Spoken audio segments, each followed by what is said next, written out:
Ah, boy. He's in. Patriots win the Super Bowl. All right. So somebody just sent me a YouTube video of Atlanta still protesting in the street because of the Super Bowl. I told you guys in a video uh, when the Super Bowl was being right after it was being played.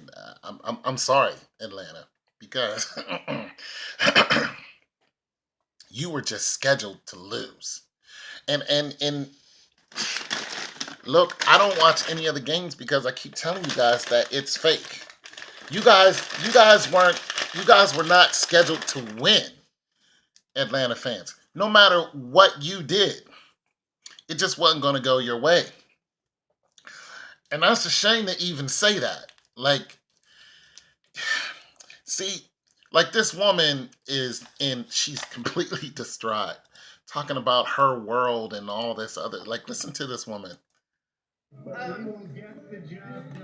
beauty and for devastation. In Beauty. this one moment, it's just almost incomprehensible that they can exist right now. So, Wow. so close. Loyal, Okay. that's the word. So close. Beauty and devastation is almost incomprehensible that they can exist. Listen, the Pats are cheaters. And even if you want to go back to this play where they so-called won, it's clear to see that his knee is down before he crossed into the end zone. But the announcer, I mean, just look at the whole rhythm of the play. The announcer said that he was in pretty much before the play was even over. Like, the whole thing is a hoax, people. And this woman being devastated by this, I kind of understand.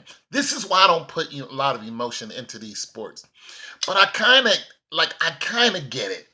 You know what I'm saying? Because one, on a revenue point of view, when you win the Super Bowl, it brings in more revenue to your city comes up. If some of you don't understand that, then you can look at what LeBron James has done for Cleveland and against Cleveland. When he left Cleveland, part of Cleveland dilapidated. They shut down a whole part of Cleveland. And I used to go up to the Cleveland because I'm in Columbus. I used to go up there and I saw it when LeBron was there, and then I saw it again when he left. And I saw it again when he came back. So revenue stream is huge when it comes to this. So I can understand some of the heartbreak and some of the devastation outside of just voting for your team. You know what I mean? I get it because it financially it means a lot to win the Super Bowl. It's the most watched game on the planet. Okay, so we're talking about millions and in probably into the trillions of dollars that that it creates in one way or another. Then, of course, you have the merchandise and all that other stuff, but we don't even need to get into this. But so I kind of understand the devastation, but this is why I tell people don't put your hopes into these teams because they're just playing you. You know what I mean? They're playing with your emotion.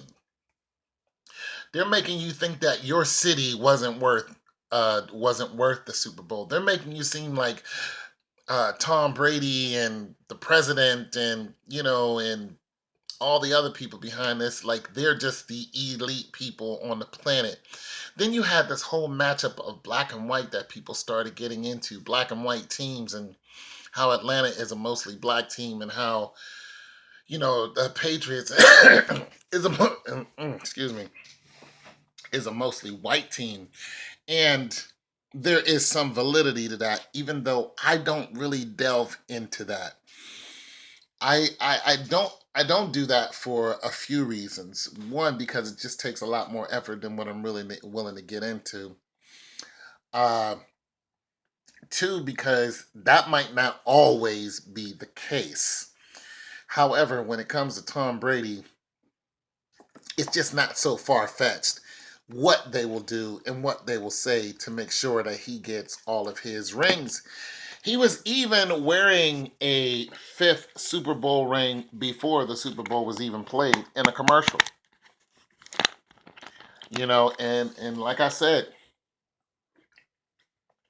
The game is fixed. He knew he was going to win. Just like I said with LeBron James. LeBron James knew he was going to win the championship. It's all fixed. If I were you, I wouldn't watch it. I wouldn't buy into it. I wouldn't let them play with my emotion like that. I just wouldn't. I would look at it as a game within a game. It's even more fun predicting who they're going to put up next and how they're going to do it. That's where the real fun is. If you can figure out their rhythm, figure out how they're doing things, you can pretty much look at a Super Bowl and say, it's going to go this way. But during the regular season, that's where the most fun is. If you start looking at teams like that, like when you was looking at Alex Smith crew, what a couple years ago they came out undefeated for 6 years. I mean, for six games, they were doing their thing. You know what I mean? So it's more fun to look at mid-season and start the guessing game there. But once it gets to the playoffs and the final 8, you can pretty much see where it's going to go, especially once it breaks down to the final 4. We all thought Rodgers was going to be in there this year. And truthfully, I think it's going to be, I mean, you're looking at 5 teams that are pretty much that they're going to put up there. You're looking at, or let's say 5 quarterbacks that they're going to put up there, because it seems like the quarterback gets all the glory, as if the linemen aren't protecting them. Like I want a lineman to be, I want a lineman to be player of the freaking, like the MVP. What happened to Vince Wilfork? You know what I'm saying? Why y'all get rid of him, Patriots? That's what I want. I want a nose guard to get some recognition. Anyway, so you're looking at about 5 teams who we as a collective on the internet are thinking who's going to be there if Tom Brady steps down. You're looking at the Patriots. You're looking at not the Patriots, but you're looking at the Pats. Doggone, I can't get my mind right. I'm sorry. You're looking at Aaron Rodgers. You're looking at Roethlisberger. So you're looking at the Cheeseheads, the Steelers. You're looking at Andrew Luck, the Colts. You're looking at, I don't know who the quarterback is for the freaking Cowboys. We would like to see a Cowboys-Steelers game. That's what we really like to see. I'm pretty sure Aaron Rodgers is going to be up there. So you got four teams right there. In the 15, I don't really know. It's kind of a toss-up.